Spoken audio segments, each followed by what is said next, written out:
I'm Helen. I'm Miss Sinclair. And I'm Edison. Y'all better grab your extra large popcorn. We are in the thick of things with great films. I am open and positive. I don't like it. Let's throw on these boxing gloves. Let's do it. Let's fucking do it.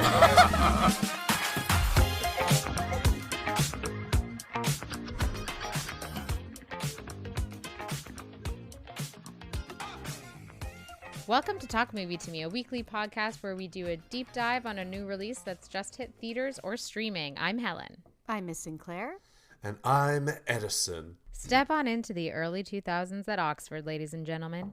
MGMT is on the radio and Instagram doesn't exist.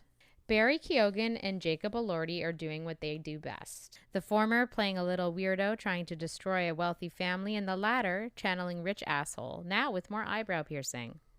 In Emerald Fennell's sophomore feature, Oliver Quick is the odd man out at Oxford, attending on a scholarship and dressed like a Poindexter. But as luck, or manipulation, would have it, the most popular boy in school takes a shining to him. Felix Catton isn't just rich, he's like rich, and invites Oliver to spend the summer at Saltburn, his family's estate. We quickly fall down the rabbit hole of debauchery, sickening wealth, and boundary-pushing perversions in this 2-hour spectacle. Saltburn asks the question, when you're eating the rich, would you prefer a side of cummy bathwater or period blood? Take your pick. Oh, boy. Yeah. First impressions, Edison. Well, yeah. It's really interesting because the first 2 minutes of this movie felt to me like a trailer for this movie. It was like a bunch of close-ups, really tightly clipped shots with Barry Keoghan's voiceover basically like telling us about the story. And I thought, I bet you if I went on YouTube and watched the trailer for this movie, it would be nowhere near as good as the trailer, which is right now. But yeah, it reminded me, funnily enough, of the opening of Priscilla. Mm-hmm. Except this time it's Jacob Elordi, who we just saw in Priscilla, of course. But in this one, now he's like sensual and lit, all that same hazy glamour. But here we can see, the film at the beginning is setting it up. So we see that his character is a sort of burning sun around which all other characters of the story revolve.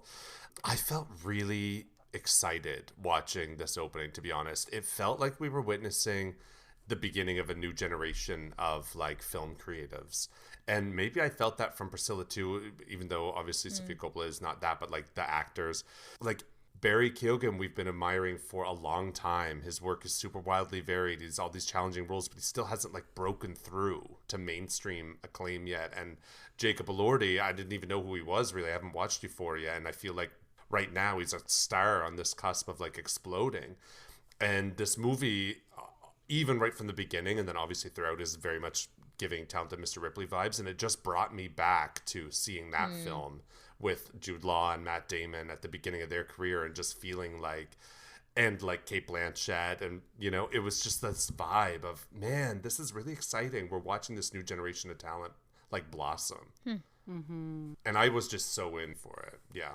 What did you think, Sinclair? Well, it's interesting you say this new era, because it is being described as like the vibe era, like cinema as vibes.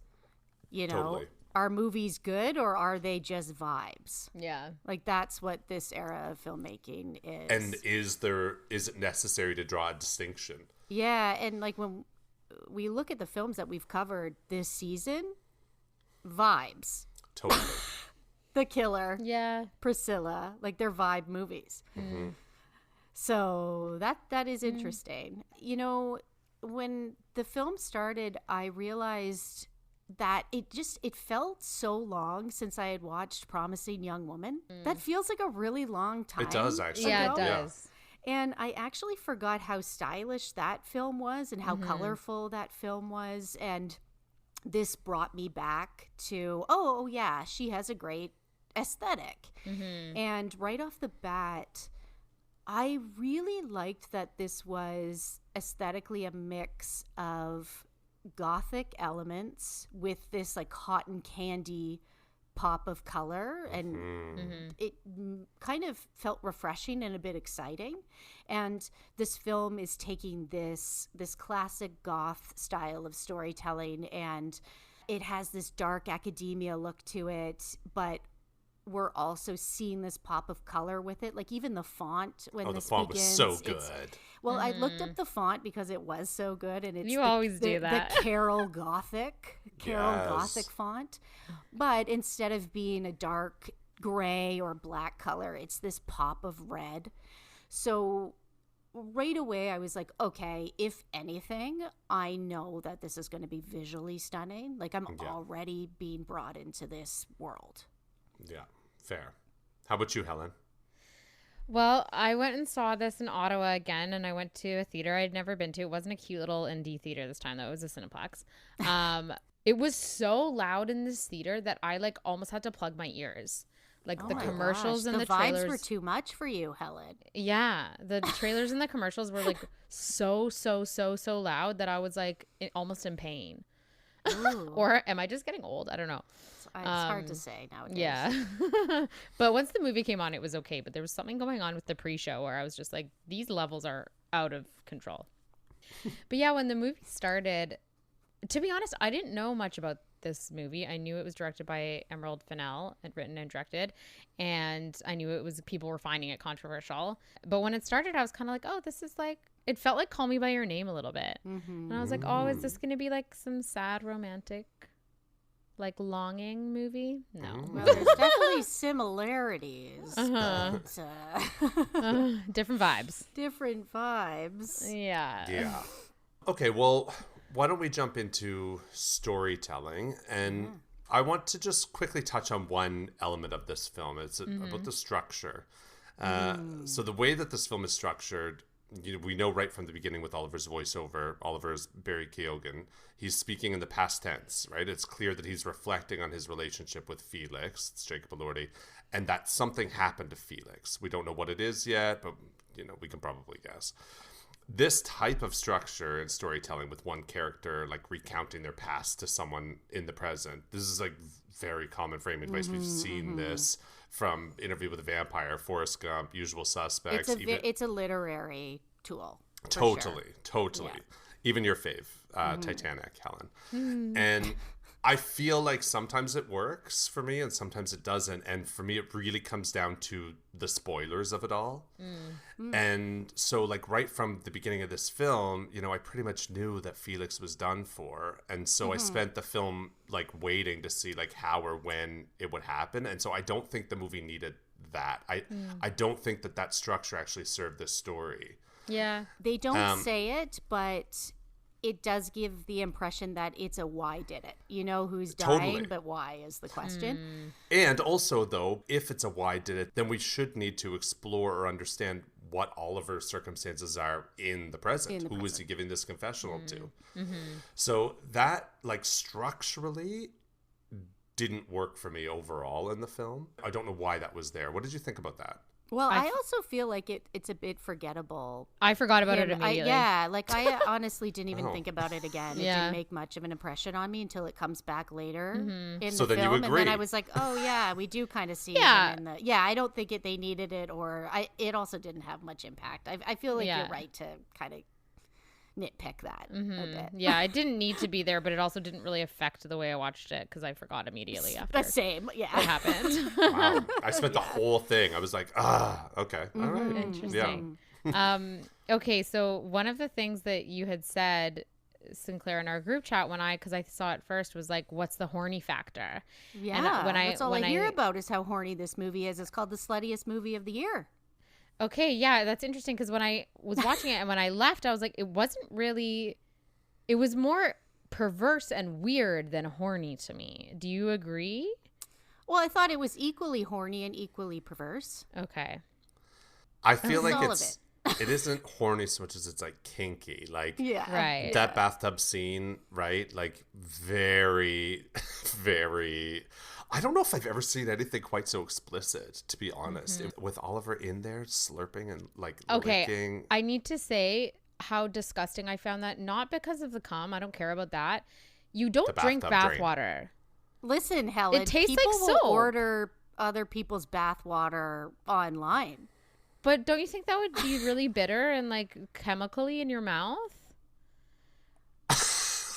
Like, would it because not? because of the soap? Yeah, why would it be Yes. chemically? The soap. Well, we don't know he was using soap.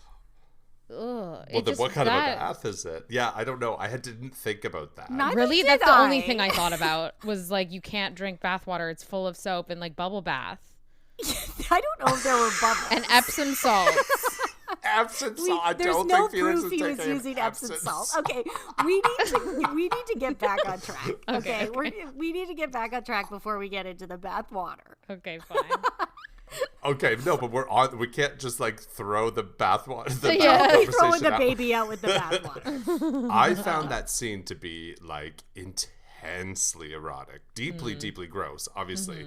But it also is like obsessively, it's like sexually like consumed. It's like, I don't think I've ever seen anything like it. And I'm sure that everyone in the audience was like squirming with some level of discomfort, but also like there was a bit of like arousal in that. It was like, I mean, yeah, there was, but my just being very, very taken aback by literally drinking bathwater, that overtook the eroticism for me, where I was just like, but the soap though.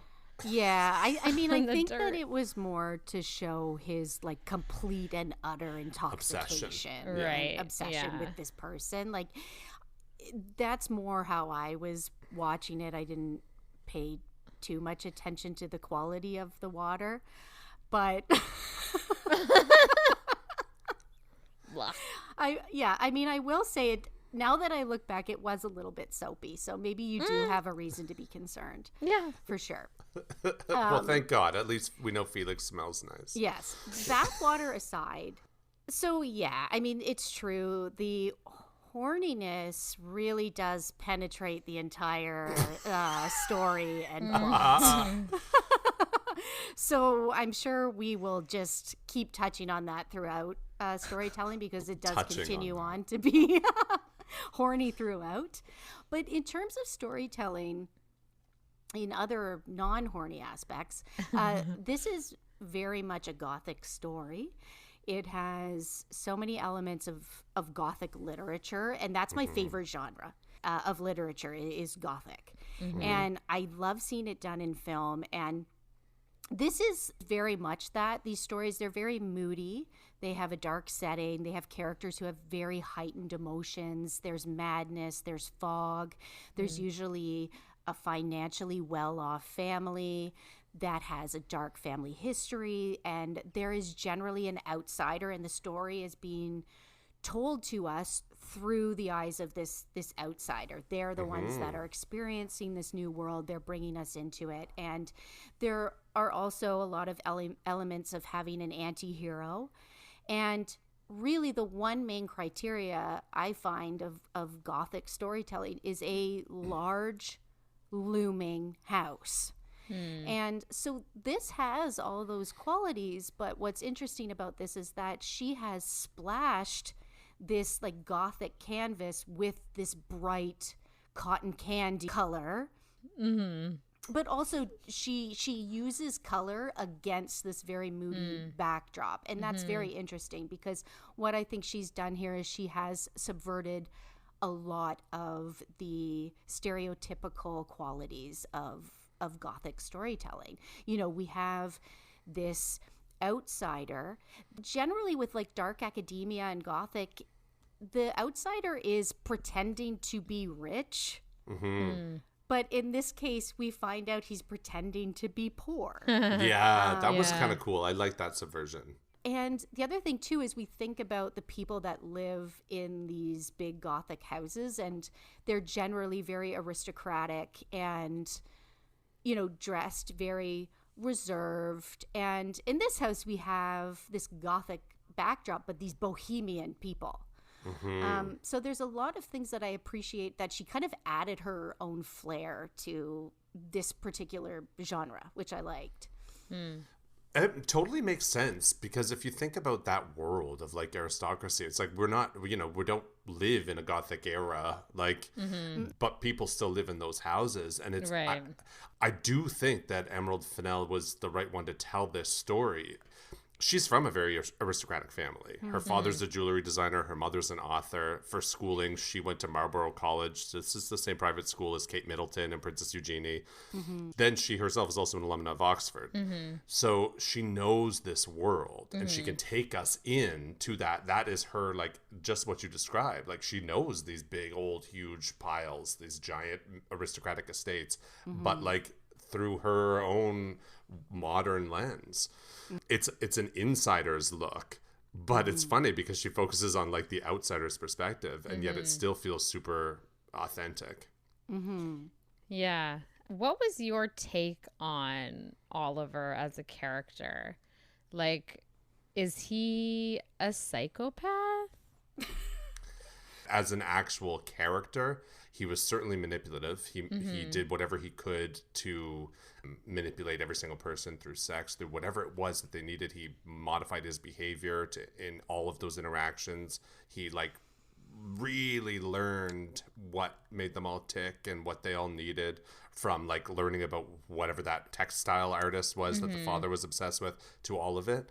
So he's definitely sociopathic, and I guess he does kill them all, so I guess he's probably psychopathic. Yeah, I think so. Yeah, Helen, yeah. I don't think that this is the tale of, class disparity. About 20 minutes into this film, I was like, look, like, if I want to see class disparity put on display and have something that's really socially biting, I'm going to go watch Parasite. Totally. Like, listen, none of us watch White Lotus anymore for the social commentary. Let's be real. It's kind of there, but at the same time, that's not really why we're tuning in. And I think that 20 minutes into this, you realize that that's not what my expectation is from this, really. Because I think there's a big difference between the character of Oliver in terms of his desperation and his rise from a lower class, which he isn't. He's from a middle class family, which I think is interesting, because it's like saying, what's the most boring thing? Oh, the middle class. You don't even, you're not even from a poor, drug addicted family. You don't even have that story to tell. A cool story, yeah. It's almost this boredom with the fact that he is completely average and mediocre without a crazy story to tell, really. Like, who tries to get the most popular kid at school to like them by saying, oh, I'm poor? Somebody who knows that that's what's going to work. Right. So it's like, it's definitely a different view of this outsider character than what you see with Emma Stone in The Favorite, which we've talked about, which this is somebody coming in to this aristocratic situation that needs to survive, and they're doing everything they can to survive at that moment in time. Very different from that kind of character. Well, and it does, I think that difference, you kind of don't know how to take this movie because, at the end, you're sort of like, everyone was just kind of shitty. Like, they all sucked. And, like, it's nice to kind of see him come out on top because it's fun, but you don't like him at the end, right? Like, he's actually probably the worst of all of them. I mean, he's the only one who actually killed them all, so yeah. Yeah. I think that what everybody needs to keep in mind when they watch this film, this is an erotic thriller. It's a melodrama. It has soap opera qualities to it. Dark comedy. This isn't coming in to make a huge statement, and that's the complaint about the film too. At the same time, this is like the vibes debate. What is a stronger choice, to have vibes or to have a movie that really says something? Well, it depends on what you need when you go into it. Yeah, it is interesting to watch this film and wonder if it's like, what is it trying to say? I think it paints a really interesting portrait of the wealthy, and it is interesting. I think that level of wealth is just something that we just don't understand. Like, you can't be in it unless you get it. Like, earlier on in the film, when Oliver is just sort of getting into Oxford, and somebody describes Felix as living in a, quote, great big fuck off castle. And that particular like descriptor, fuck off, used in this context, it actually reminded me of a profile I read like years ago about Jennifer Aniston. I think around the time that she did the movie Cake. And the story like referred to her as having already hit the level of making fuck off money, meaning that she now had the freedom to just do whatever she wants without taking finances even remotely into consideration, right? And I think that the three of us could probably like stretch our minds to imagine what that might be like, but truly there hasn't been a single day, not one single day or hour or minute in any of our lives where we've actually experienced it. And life must just be so different if you're those people, if you're Felix, if your entire existence is being fuck off rich in a fuck off castle, and on top of that being fuck off beautiful. It's like, it's weird. And it's similar to the Jennifer Coolidge character, in White Lotus or whatever. Like, I don't know if I've ever met a Felix. I've known people who are similarly blessed, but not to that degree, because we literally don't actually operate in the same world as those people. But at the same time, I do feel like this isn't showing us anything new. Like, we see this kind of wealth all the time. It's thrown in our faces every single day.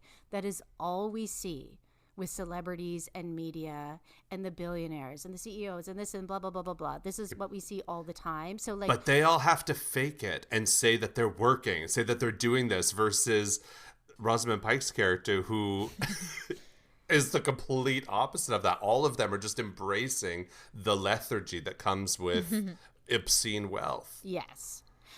What I do think that this film does well is it doesn't ever fully let us know if Oliver is the moth or if he is the spider.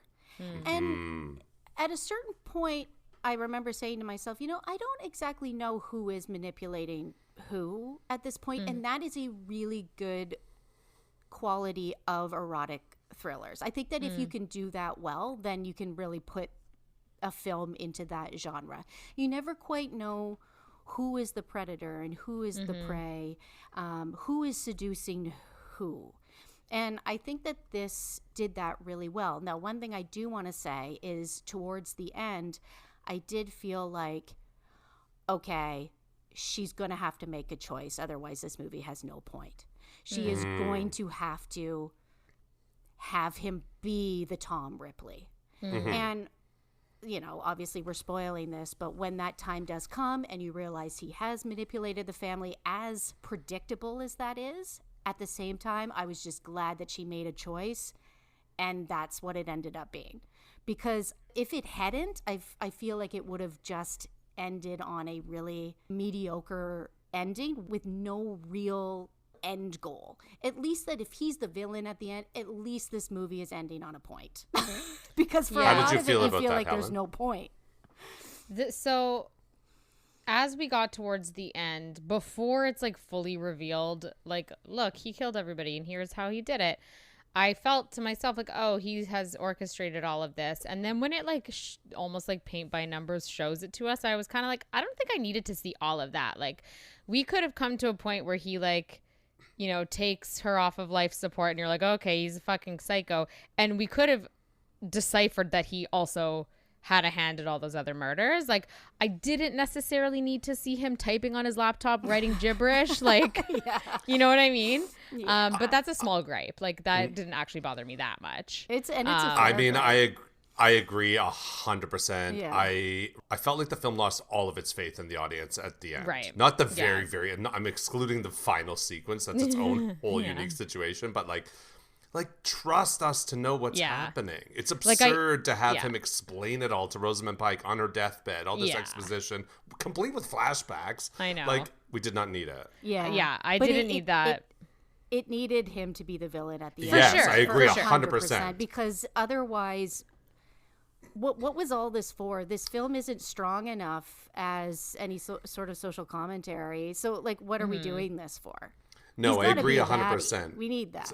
It's Sinclair. He does. Yeah, I totally agree. I'm glad that she made that choice, that he's the villain and that he did all of this. I just feel like, okay, cards on the table. I loved this movie. I had so much really fucking fun watching this movie. Really liked it. And I just feel like let down because I wish that I feel like she could have found a better way to communicate that without him literally saying it out loud before he kills the final character. Like, I do wonder if that was a producer note, if like or a studio note or something. Like, you must explain it. People aren't going to get it. Who knows? Yeah, I don't know. Mm-hmm. Yeah. But no, I really enjoyed it too. And I mean, maybe we can get more into some of the hornier scenes now too, talking about those. Yes, 'cause please. Okay, so there is a scene where Oliver goes down and meets Venetia in the middle of the night. She's standing outside his window, and he performs oral sex on her, and she has her period, and he has blood all over his face. Yeah. And I have to say how much I actually loved that scene from like a feminist perspective of like, yeah, fuck that, show it. Right. You know, like, why does period blood have to be so squeamish and disgusting and taboo? Like, I love that she put that in there. It's funny because this is the second time I've seen this in the last couple months. Because have you watched Fair Play yet?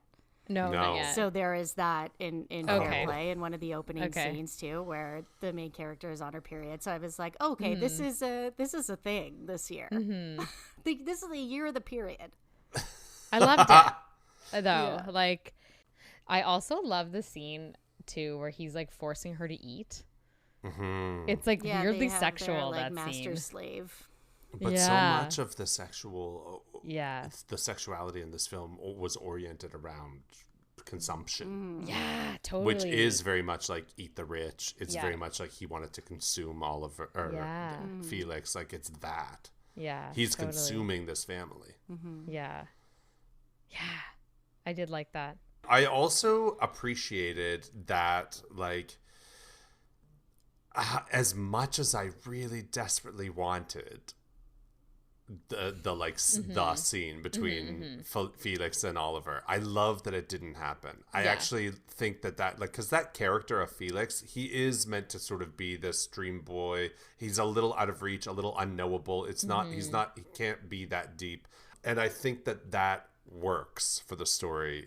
He'll never actually get it. That's the thing. No matter what he wants, no matter what Oliver wants to do, no matter who he kills or what he tries or how he manipulates, there's still that one thing that will always be out of reach, which is why he's so sobbing fucking the grave at the end. It's like, it's this desperation, the most unrequited everything longing that you could possibly have. That scene was also insane. I was really trying to not laugh my ass off in the theater. Oh, I felt laughing. like me like bursting out laughing so good would disturb everybody else around me who was not laughing.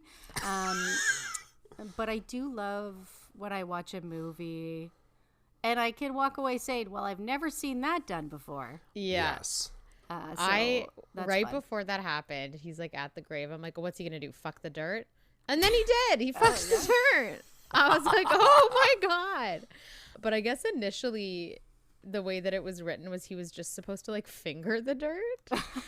And then Emerald was like to Barry, she said like, I think he would unzip, you know? And Barry was like, yeah, absolutely.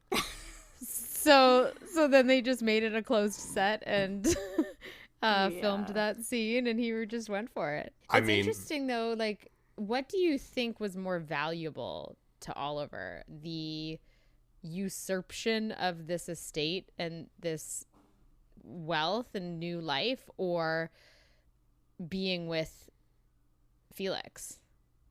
I think he wanted to consume Felix and all that he was. I think he wanted to be him. He wanted to be with him. He wanted to devour him. He wanted all of it. So I think that it was just, I don't think he could ever have what he wanted because it's impossible. Yeah, and it's like playing God in a way, you know, to take someone's life like that and have that kind of power over their existence, essentially. Right.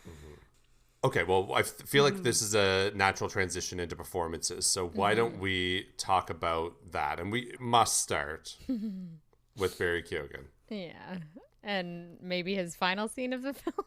I mean, that final scene, I can't. Like, that dance sequence, fully naked, to Murder on the Dance Floor by Sophie Ellis-Bextor, I don't know what else you want from an actor. Yeah, seriously. He and laid also, it all on the line. Okay, Barry Keoghan. Well, you know what's so funny is like, there's that scene where he takes his underwear off in the field or whatever, and everyone's like commenting on the size of his dick, and then you get that scene at the end, and it made me think, like, did she have to, like, ask him? Like, is this gonna line up with the previous scene? Like, was that a conversation? I know. Is this foreshadowing Yeah. accurate? Yeah. It You know, was. the magic of filmmaking. Yeah. True. But for real, like, that scene was so fun, so bonkers. Look, I think he's one of the best actors just of this generation, full stop. I I'm agree. so enjoying seeing his career unfold. Very few people possess the sort of unique qualities that he has, where he can be in a minute, like, somehow stir your sympathy, like in Banshees of Inisherin, for example, but then also be like so sinister and menacing and like, but also always sexy, and like, yes, that was something new in this performance that I haven't seen in the other ones, where I was like, oh, he's actually hot. Like, he's actually, like, has that control, especially with all the sex scenes, where I was like, yeah, I get it. Like, I would fall for it too. And have you ever seen a performance where he hasn't committed 150% of himself to it? And he disappears. I have no idea who the fuck Barry Keoghan is outside of this. It's so funny because I actually feel like he would be nice. Me too. I think so too. Like, he'd be like a fun hang. I don't know. Yeah. It's funny because this is the second movie I've seen him where he's terrorizing a family. Yeah, like, he does that in Killing of a Sacred Deer. I was like, what is this guy with terrorizing families? But I don't know what else this man can do at this point. Like, how can he top this? We've seen it all. But he's still so young, and like, he still hasn't really, like, broken through yet. This is what excites me so much about watching his career right now. Like, we know who he is, movie people know who he is, but like, the public doesn't necessarily, and I think they will. Like, he's going to have a very long, very successful, hugely prolific and interesting career. It's hard to even compare him to another actor, like an older actor at their younger stages of their career. You know, he's kind of his own thing. Yeah. I can't even really find the best comparison for him. Yeah. Jacob Elordi is good, although I will say it's such a similar character to, like, his Euphoria character that I'm not necessarily, like, blown away. Oh, interesting. But he is, you know, beautiful. So, as somebody who has not seen Euphoria, I've only ever seen him in Priscilla as Elvis and the Priscilla promotional tour, and then in this. Like, this character could have been incredibly flat in just what's on the page. I think that he is a really exciting performer. I think he has a magnetic presence. He's incredibly beautiful, yes, but there's all kinds of really beautiful people. There's something else there, and I am really excited to see what he does too. Yeah. The performance that I actually felt most excited about, I mean, aside from Barry Keoghan, because it's incredible, but Alison Oliver playing Venetia, because I haven't seen her before. I thought she was wonderful. I think she had, like, a very varied performance. Like, she plays this snobby, like, rich princess, but then when we get that scene in the bathtub, like, that was that's a tough thing to play. That sort of, like, drunken grief, and I thought she was, like, spot on with that. And she played Frances in the Conversations with Friends adaptation, which I love that book by Sally Rooney, but I haven't actually watched it yet, so I'm excited because that's probably my favorite book by Sally Rooney. But yeah, I really enjoyed her, and I want to see her in more stuff for sure. She's also good in scenes where she's not even speaking, like when she's playing tennis. Yeah. You know, like she's fully that person, even when it's not technically her moment to shine. When the focus is on other actors, she's still doing her thing really well in the background. Yeah. For me, though, like, Rosamund Pike as the mom, Elspeth, I don't even know what to say. She stole every single. I thought she was extraordinary here. It may be my favorite performance I've ever seen of her. Like, I don't know if she's not nominated for Best Supporting Actress for this. I'll revolt That line after like Oliver finds out Pamela has died, she'd do anything for attention. I know. It was just so brilliantly delivered. This is the thing, is it's like she did not play it up at all. It'd be so easy in this role, in this character, to play it all up and ham it up and make it big. And she just threw all of her lines away, and that made it so much more impactful. Yeah. She's vile, but also hilarious and magnetic. And I was just like, this bitch is a legend. I guarantee you the most like sort of creative, intellectual sort of drag queens are ripping these lines from the performances for sure. Yeah. I do have one gripe, and that is this movie completely underutilizes Richard E. Grant, who is the patriarch of this family. And he's such a good actor. He's so good. He's so funny. And I think that they definitely could have come up with a better character for him in this and let him have better moments and better lines. And I don't know if he is kind of like subdued in this because they're trying to make this family about the matriarch. But at the same time, Rosamund Pike is so strong in this that they didn't really need to downplay his character to make the matriarch of the family this strong of a character. I think that they could have given him a more interesting character. They kind of gave him like a personality, like he's like a Connor Roy. Well, You know, I wonder. and I just didn't think it. I just he's such a good actor. Like to see someone underutilized like that, who's like kind of a legend, is I wondered while watching it if this is a satire of a very particular type of British man that might be lost on us a bit. Maybe. Like it's like the most ludicrous example of the stiff upper lip of it all. But because you do see though, like he is given that one scene, you know, after Felix has died and they draw the curtains and they're sat around the dining room table and it's all like lit with orange and red, where it does break for a moment, that whole facade. And that was really intense and uncomfortable, and he's excellent. Obviously he's a great actor, but like I wondered if that might be some sort of evisceration of that type of British quality that we just aren't getting. Yeah, and maybe like I think, but definitely from like maybe our perspective, it does feel like underwritten. Yeah. Rosamund Pike's character had way better quotes, way better lines. Fuck. Oh yeah, Her quotes are insane. Yeah. Oh my god. Yeah. That is incredible. Like she was amazing. Yeah. How about technical? I will say one of the things I really loved about this movie was the soundtrack, especially being like a teenager around this time. You know, there's Arcade Fire, Cold War Kids, Block Party. Like it was such a like blast to my like junior high school years, and I loved it. I loved that. I was in second year university. Yeah, I know.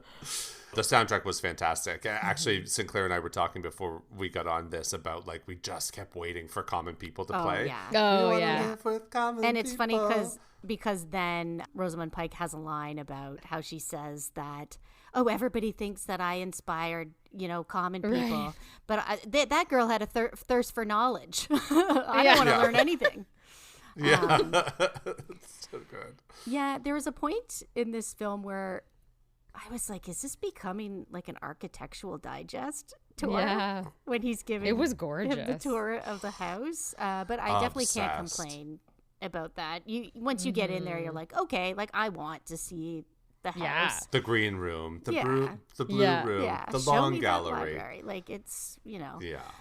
The costuming in this was really interesting because, like I was saying before, like usually you would get more of a reserved or aristocratic look to these people, like classically, but I did love that the clothes were very bohemian. The only one that I didn't buy Jacob Elordi's look because he felt too like California rich boy to me. Like he struck me as somebody who had like a juice company and a winery. But that might be like what they're like trying to aspire to look like. But that kind of is like the bohemian of that time, right? He like just the felt puka really shell necklace. He felt American to me. Like his look felt very like California. Yeah. To me.